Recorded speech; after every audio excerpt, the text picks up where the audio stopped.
A heated debate erupted on GB News as presenter Ben Leo and ex-Labour spokesman James Matthewson locked horns over the topic of trans rights.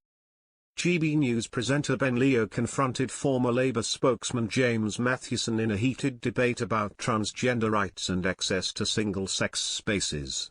The discussion intensified over the question of whether trans women should be regarded as biological men. Leo stood firm on his use of scientific facts, while Matthewson contested what he deemed a fundamental misunderstanding of transgender issues. Tensions mounted as they tackled the topic of bathroom access for transgender individuals and some people's perceived threat to women's spaces. Leo boldly declared, "Women do not want biological men in their spaces," while Matthewson firmly rebutted, stating, "Trans people are not confused." The dialogue became even more tense when addressing the issue of bathroom access for trans men. Matthewson pointedly asked, "Where do you expect trans men to go to the bathroom?"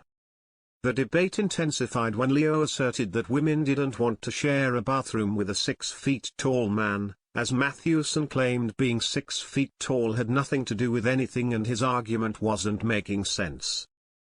Leo hit back, "You're playing silly now," as he said men are generally taller, faster, and bigger, and suggested they can manhandle women. This discussion has gained prominence following a landmark ruling by the UK Supreme Court last Wednesday, which defined woman and sex in the 2010 Equality Act as referring to biological sex rather than legal gender reassignment. This means transgender women with a gender recognition certificate can be excluded from single-sex spaces if proportionate. The group had brought the case for Women Scotland, which claimed that sex-based protections should only apply to people who are born female.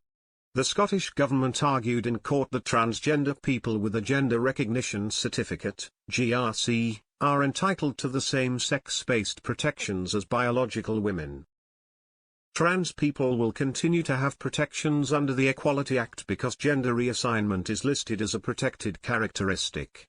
The Equality and Human Rights Commission, which oversees the application of the Equality Act, is to issue new guidance to help service providers.